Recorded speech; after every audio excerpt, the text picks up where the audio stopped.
सतत दादागिरी करतो म्हणून धडा शिकवण्यासाठी 3 अल्पवयीन मुलांनी 8वीत शिकणाऱ्या आपल्याच मित्राची हत्या केली आहे. ही धक्कादायक घटना भांडूपमध्ये घडली असून यामुळे एकच खळबळ माजली. सुरुवातीला हा अपघाती मृत्यू असं भासवण्यात आलं होतं, मात्र शवविच्छेदन अहवालातील एका गोष्टीमुळे या हत्येचं गूढ कसं उलगडलं हे सविस्तर व्हिडिओच्या माध्यमातून जाणून घेऊयात. भांडूप परिसरात इयत्ता 8वीत शिकणाऱ्या विद्यार्थ्याची त्याच्याच शाळेतील मित्रांनी हत्या केल्याची धक्कादायक घटना उघडकीस आली. 14 वर्षीय सिद्धार्थ लोंढे असं मृत मुलाचं नाव असून सिद्धार्थ हा तुळशेतपाडा परिसरात वास्तव्यास होता. 22 फेब्रुवारी रोजी दुपारी 3च्या सुमारास तो खेळायला जात असल्याचं सांगून घरातून बाहेर पडला. मात्र रात्री उशिरापर्यंत तो घरी न परतल्यानं पालकांनी शोधाशोध सुरू केली. अखेर सिद्धार्थ न सापडल्यानं भांडूप पोलीस ठाण्यात पालकांनी तक्रार दाखल केली. पोलिसांनीही अपहरणाचा गुन्हा दाखल करून शोध सुरू केला.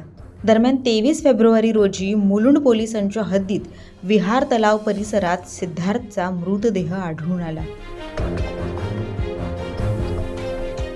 भांडूप परिसरातील मुलं पोहण्यासाठी विहार तलावात जात असल्यानं सिद्धार्थ पोहताना बुडाला असावा अशी शक्यता सुरुवातीला व्यक्त करण्यात आली. त्यामुळे प्रथम अकाली मृत्यूची नोंद करण्यात आली.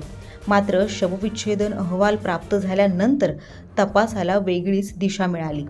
अहवालात सिद्धार्थच्या फुफ्फुसात व पोटात पाणी नसल्याचं स्पष्ट झालं, तर डोक्याच्या मागील बाजूस गंभीर दुखापत व अंतर्गत रक्तस्राव झाल्याचं अहवालात नमूद होतं.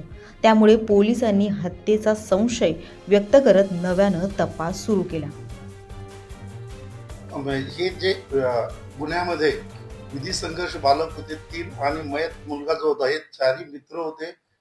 यामध्ये बुडाल्याचा बनाव केला होता, परंतु शवविच्छेदन अहवाल प्राप्त झाला. शवविच्छेदन अहवालामध्ये डोक्याला हेड इंजुरी होती. त्यामधून आम्ही पोलिसांनी बारकाईने तिन्ही विधी संघर्ष बालकाकडे विचारपूस केली व इतर तपास केला. त्याच्यामधून त्याचा खून केला हे निष्पन्न झाले. कारण काय होतं हत्येचं कारण आता प्राथमिक स्टेजला तपास चालू आहे. तरी प्राथमिक स्टेजला ही माहिती मिळते, पुरावा मिळतो की बालकाकडे चौकशी केली असता की तो मयत मुलगा हा दादागिरी करायचा त्यांच्या म्हणजे तिघांना असं आलेलं आहे. परंतु अजून पुरावे प्राप्त करून याचं कोणतं भक्कम कोणतं कारण असेल ते आम्ही तपासात निष्पन्न करून आरोपी विरुद्ध चार्जशीट कोर्टात लवकरात लवकर पाठवू. विधी संघर्ष बालकाविरुद्ध दोषारोप कोर्टात पाठवित आहोत. 2 आरोपी त्याच्याच इयत्तेतले आहेत. बरोबर. दोन्ही जो मयत मुलगा आहे तो 8वीत शिक्षण घेत आहे व दुसरे 2 आहे. दुसरा एक तो 8वीत घेतो व एक 9वी मध्ये आहे. एकाच परिसरातले शेजारी राहणारे आहेत, ते मित्र होते. दरम्यान या प्रकरणातील तिन्ही अल्पवयीन आरोपींना पोलिसांनी ताब्यात घेतलं असून त्यांची रवानगी बालगृहात करण्यात आली.